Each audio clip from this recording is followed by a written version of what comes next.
श्री शिवाय दोस्तों, आप सभी लोग जानते हैं कि 21 मई 2025 यानी बुधवार को पड़ रही है ज्येष्ठ मास की नवमी तिथि।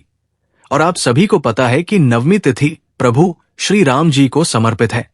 दोस्तों, ये वह तिथि है जो ज्येष्ठ मास में पड़ने वाली सबसे बड़ी बुधवार नवमी तिथि है और इसका बहुत ही बड़ा और विशेष महत्व होता है। पूज्य जी ने कहा है कि अगर कभी भी मौका लग जाए तो आप लोगों को इस नवमी तिथि में पीपल के पत्ते पर राम लिखकर बहुत छोटा सा उपाय करना है। इन दोनों का सहयोग बहुत ही कम आता है। इसी के साथ में गुरु जी ने अपनी शिव पुराण कथा में बताया है कि इस दिन आपको एक पीपल के पत्ते पर राम वाला उपाय तो आपको अवश्य ही करना चाहिए, क्योंकि ऐसा दिन पूरे साल में सिर्फ एक ही बार आता है। और दोस्तों, आप सभी लोग जानते हो कि नवमी का अगर सबसे बड़ा कोई उपाय है तो वो पीपल के पत्ते पर राम वाला उपाय।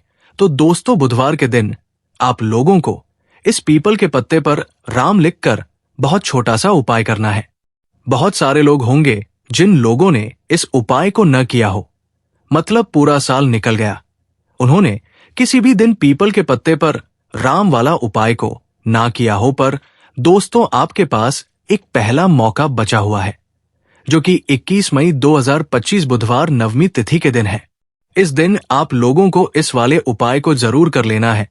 भले ही आपने पूरे महीने भर इस उपाय को न किया हो, पर अगर आपने इस ज्येष्ठ महीने के बुधवार नवमी तिथि के दिन अगर इस वाले उपाय को कर लिया तो आपको इस उपाय को करने का वो फल मिलेगा जिसकी आपने कभी कल्पना भी नहीं करी होगी। इसीलिए आप लोग इस वाले उपाय को एक बार जरूर कर लेना है ताकि आप लोगों के हाथ से ये मौका न जा सके और आपको इस उपाय को करने का फल मिल सके। दोस्तों, ये उपाय पंडित जी ने अपनी आज की ही श्री शिव महापुराण की कथा में बताया है। जी, इस उपाय को आज हम आपको बहुत अच्छे से समझाने वाले हैं। इस वीडियो को देखने के बाद इस उपाय को समझने के लिए आपको कोई और वीडियो को देखने की जरूरत नहीं पड़ेगी। तो चलिए दोस्तों, उपाय को शुरू करते हैं। देखिए, इस ज्येष्ठ महीने के बुधवार नवमी तिथि के दिन ये इतना खास होता है, इतना महत्वपूर्ण होता है। देखा गया है कभी कभी बड़े बड़े पूजा पाठ अनुष्ठान से जो मनोकामना पूर्ण नहीं होते, वो ज्येष्ठ महीने की बुधवार नवमी तिथि के दिन एक छोटे से उपाय करने से ही आपकी मनोकामना पूर्ण हो जाती है। और बहुत सारे लोगों ने इस उपाय को किया भी है और उनको इस उपाय को करने का फल भी जरूर मिला है। अगर आप लोग भी इस उपाय को करना चाहते हैं तो आप इस उपाय को पहले अच्छे से समझ लेना, सुन लेना, उसके बाद करना। आपको इस उपाय का फल जरूर मिलेगा। और इस उपाय को कर लेने से आपके घर में चाहे किसी भी प्रकार की दुख और समस्या क्यों न चल रही हो, आपको उसका कारण भी नहीं पता है कि भाई ये समस्या किस कारण से चल रही है। उसका कुछ भी कारण हो सकता है, जैसे पितृदोष हो सकता है या किसी भी तरह का मंगल दोष भी हो सकता है। तो इस दिन आप लोगों को ये वाला उपाय कर लेना है। ये एक ऐसा उपाय है जिस उपाय को अगर किसी विशेष दिन पर किया जाए तो भाई उस विशेष दिन का जो है वो तो हमें मिलता ही मिलता है, पर हमने उस दिन पर इस उपाय को किया है तो हमें उससे भी बड़ा फल मिलता है और फल बहुत जल्दी मिलता है, क्योंकि आप इस उपाय को बहुत ही बड़े और विशेष दिन पर कर रहे हो। तो चलिए अब उपाय के बारे में बात करते हैं, लेकिन उससे पहले आप लोगों को ये जानना आवश्यक है कि आखिर ये उपाय के समय करना है, किसको करना है और कैसे करना है। तो चलिए हम आगे आपको वीडियो में एक एक करके बता देते हैं। लेकिन उससे पहले अगर आप लोग हमारे चैनल पर पहली बार आए हैं या फिर मेरी आवाज आज पहली बार सुन रहे हैं तो हमारे चैनल को सब्सक्राइब जरूर कर लेना और इस वीडियो को लाइक करके कमेंट बॉक्स में श्री शिवाय नमः ओम नमः शिवाय जरूर टाइप कर देना। तो दोस्तों, इस पीपल के पत्ते पर राम वाला उपाय को हमें इस बुधवार नवमी तिथि के दिन कैसे करना है, किसको करना है, किस समय करना है और कहाँ पर करना है, ये सारे सवालों के जवाब आपको इस वीडियो में मिल जाएंगे। और जो ये वीडियो देखेगा भाई, उसको पीपल के पत्ते पर राम वाला उपाय जरूर करना चाहिए, क्योंकि इस दिन पीपल के पत्ते का भी बहुत ही बड़ा और विशेष महत्व होता है। आ जाए पीपल के पत्ते पर राम वाला उपाय कि तो या सोने पर सुहागा वाली बात हो जाती है और ये एक बहुत ही बड़ा उपाय हो जाता है इस बुधवार का। तो आप दोस्तों इस पीपल के पत्ते पर राम वाला उपाय को आखिर करना किसको है, सबसे पहले हम लोग वो बात जान लेते हैं। तो देखो, घर की जो बड़ी माताएं बहनें होती हैं, उन माताओं बहनों में से कोई भी एक बड़ी माता बहन इस वाले उपाय को कर सकती है। और दोस्तों, अगर आप चाहे तो अपने घर में से सभी सदस्यों को भी इस उपाय को करवा सकते हैं। अगर किसी व्यक्ति की खुद की कोई मनोकामना है, खुद की कोई दुख और परेशानी है जो कि वो अपने लिए ही करना चाहता है, इस वाले उपाय को तो वो खुद अपने लिए भी कर सकता है। बाकी अगर कोई घर में से ऐसा है जो कि अपने पूरे घर पर ही कि सुख और शांति के लिए ये वाला उपाय करना चाहता है, तो भाई वह भी कर सकता है। उसमें भी कोई दिक्कत वाली बात नहीं है। कहने का मतलब यह है कि इस उपाय को हर एक सदस्य भी कर सकता है और पूरे घर परिवार के सदस्य के लिए घर की बड़ी माताओं बहनों में से कोई एक माता बहन भी कर सकती है। माता बहनें अगर घर में उपस्थित न हो या वह ये वाला उपाय न कर पा रही हो, तो फिर घर का कोई सदस्य भी इस पीपल के पत्ते पर राम वाला उपाय को कर सकता है, चाहे फिर वो पुरुष ही क्यों ना हो। उसमें कोई भी दिक्कत वाली बात नहीं है।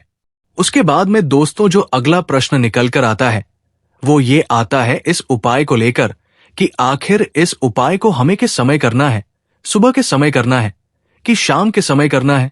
तो देखो, इस वाले उपाय को आप लोग सुबह के समय भी कर सकते हो और शाम के समय प्रदोष काल में भी कर सकते हो। अब अगर आप पूछो कि भाई साहब सबसे उत्तम समय कौन रहेगा इस पीपल के पत्ते पर राम वाला उपाय को करने का, तो हम आपसे बस यही कहेंगे कि इस उपाय को आप सुबह के समय करेंगे तो ज्यादा बेहतर होगा। बाकी अगर प्रदोष काल शाम के समय भी करेंगे तो भी अच्छा होगा, उसमें कोई भी दिक्कत वाली बात नहीं है। तो अब दोस्तों, जो अगली सबसे बड़ी और महत्वपूर्ण बात आती है वो ये आती है कि सुबह अगर हम उपाय को करेंगे तो हमें कितने बजे से लेकर कितने बजे तक के बीच में करना है, और शाम के समय प्रदोष काल में करेंगे तो हमें कितने बजे से लेकर कितने बजे के बीच में करना है। तो देखो, सुबह जितनी जल्दी हो सके आप उपाय को करने की कोशिश करना। बाकी अगर किसी कारणवश लेट भी हो जाओ, थोड़ी देर भी हो जाए, तो 10 या 11 बजे तक भी आप उपाय कर लेना, पर 12 बजे से ज्यादा देरी ना हो, ठीक है। इस बात का ध्यान रखना। उसके बाद में दोस्तों, अगर शाम के समय प्रदोष काल की बात करें, प्रदोष काल का जो समय होता है वो शाम के 6 बजे से शुरू हो जाता है।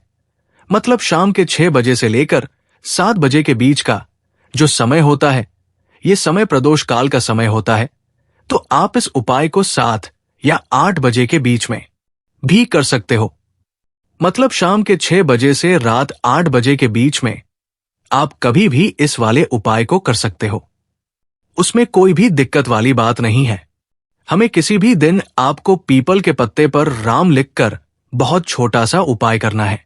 ऐसा समझ लीजिए, जितने भी आपके शत्रु हैं, जो भी आपके विरोधी है, दुश्मन है, जो आपको हर तरफ से परेशान कर रहे हैं, अब उन शत्रुओं की आकर निकलेगी, शत्रु का किया कराया भी तुरंत हट जाएगा।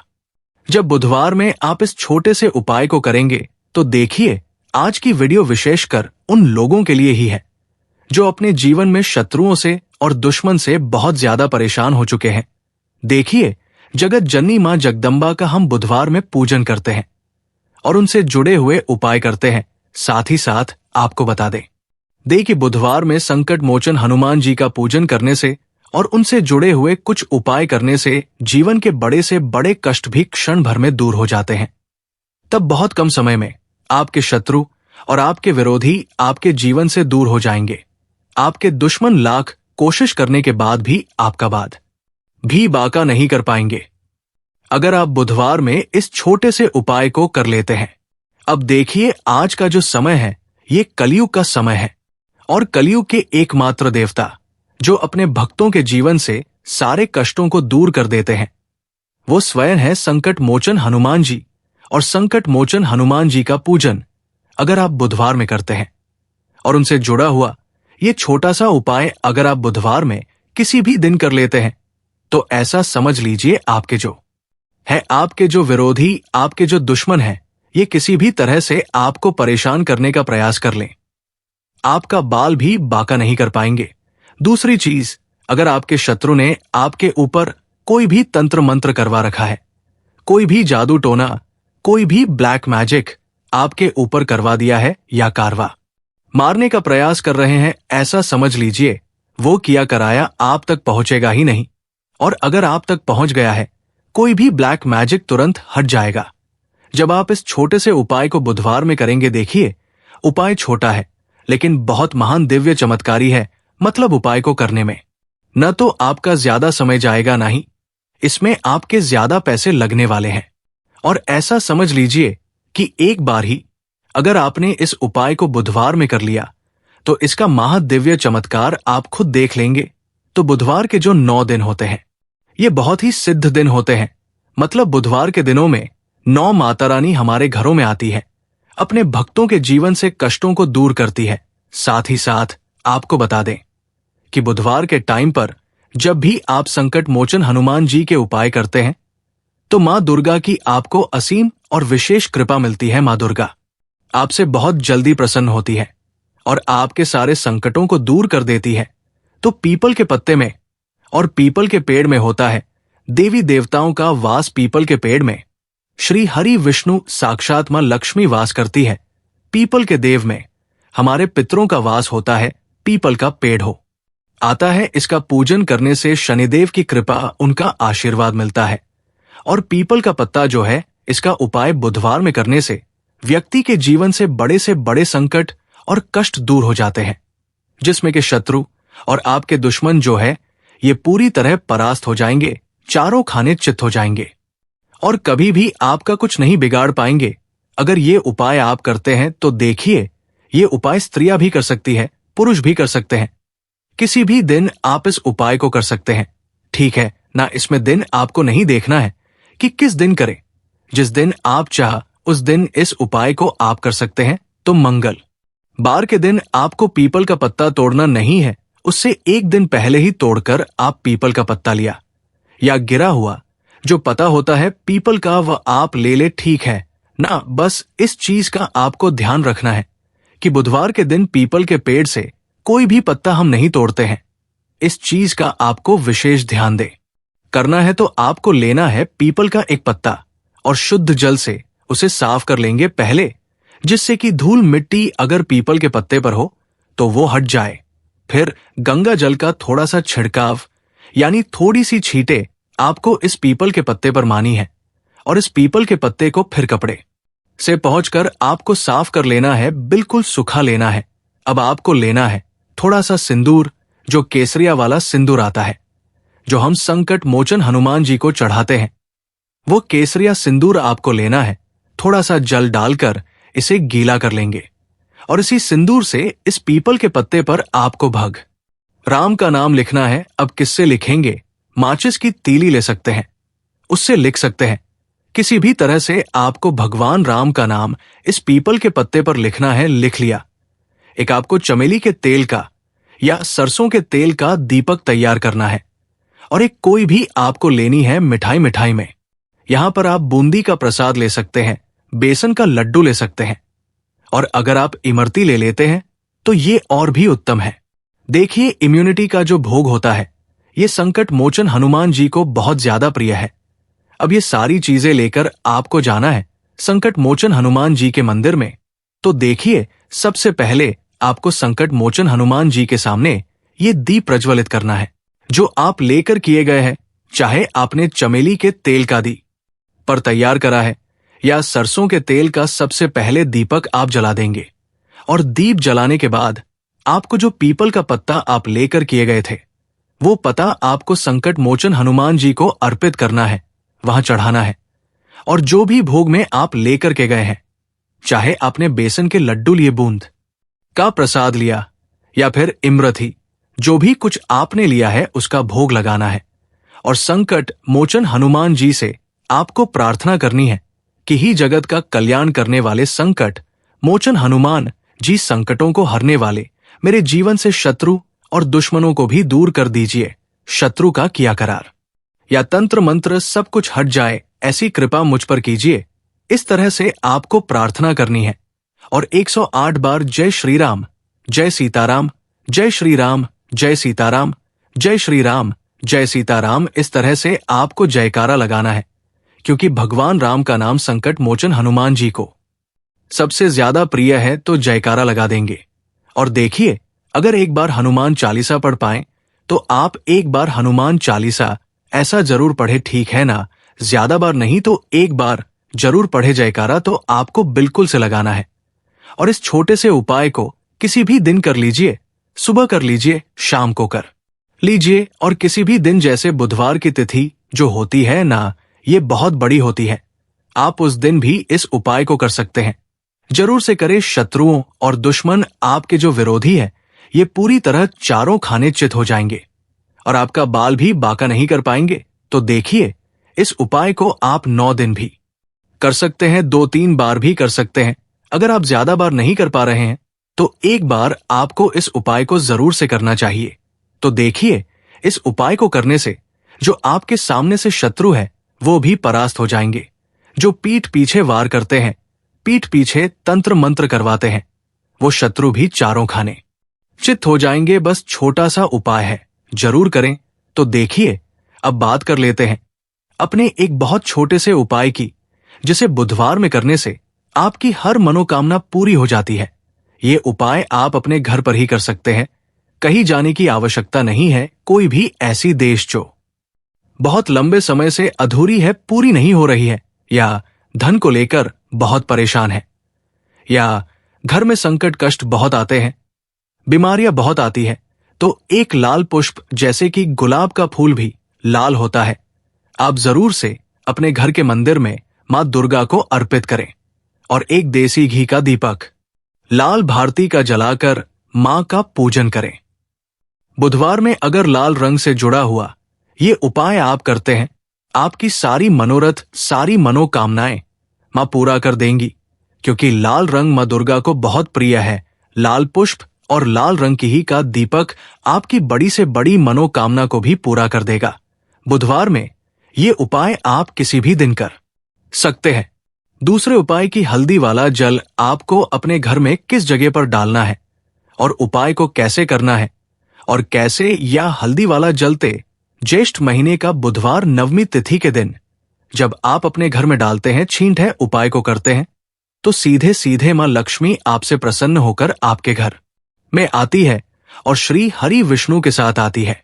स्थिर लक्ष्मी का आपके घर में वास होता है। कहने का मतलब है कि फिर कभी भी मां लक्ष्मी आपके घर को छोड़कर नहीं जाती है।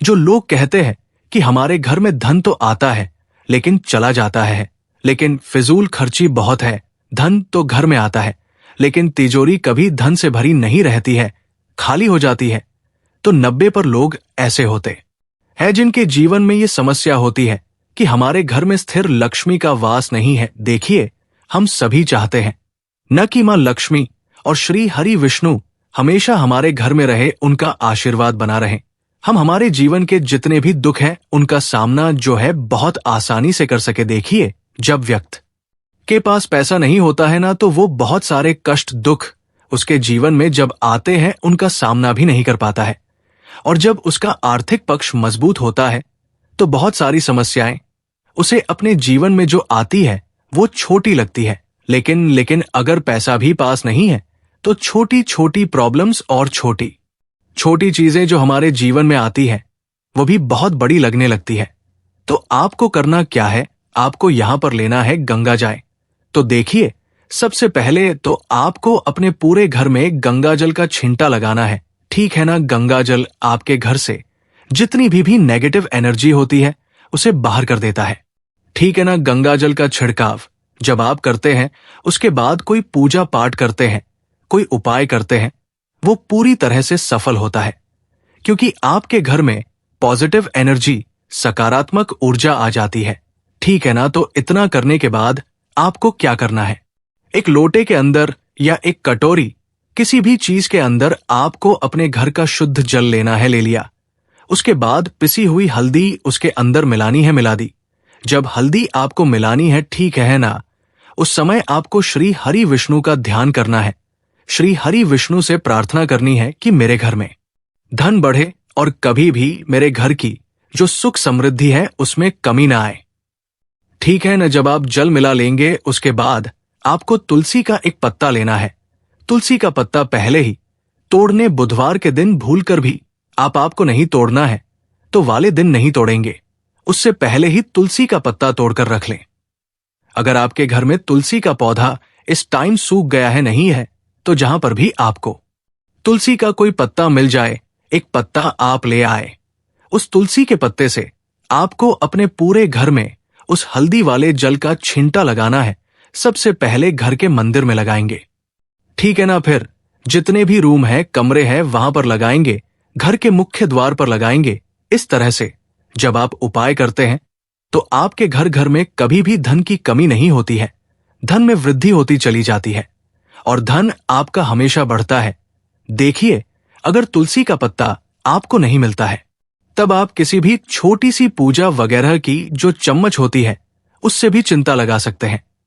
तो देखिए, जब भी आप अपने घर में बुधवार के दिन हल्दी के पानी का छींटा लगाते हैं तो इससे श्री हरि विष्णु मां लक्ष्मी के साथ आपके घर में आते हैं और स्थिर रूप से आते हैं, मतलब कभी भी आपके घर को वो छोड़कर नहीं जाते हैं।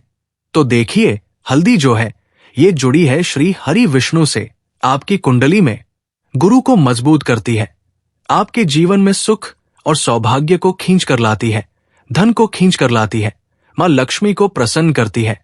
जिस तरह से हल्दी खाने का स्वाद बढ़ा देती है, बहुत बड़ी बड़ी बीमारियों को दूर कर देती है, उसी तरह से ये आपके जीवन को भी सुख से भर देती है, अगर के उपाय आप सही तरीके से कर लेते हैं, पूर्ण सच्ची श्रद्धा के साथ, पूर्ण निष्ठा के साथ कर लेते हैं, श्री हरि विष्णु और मां लक्ष्मी पर पास करके कर लेते हैं। कोई भी उपाय जवाब करें तो हमेशा ये सोचकर करें कि मेरा ये उपाय जरूर सफल होगा और मुझे भगवान की कृपा जरूर मिलेगी। आप देखेंगे कि इस तरह से जब आप उपाय करेंगे आपको उसका फल जरूर मिलेगा, आपका उपाय जरूर सफल होगा और जीवन में आप हमेशा आगे बढ़ेंगे।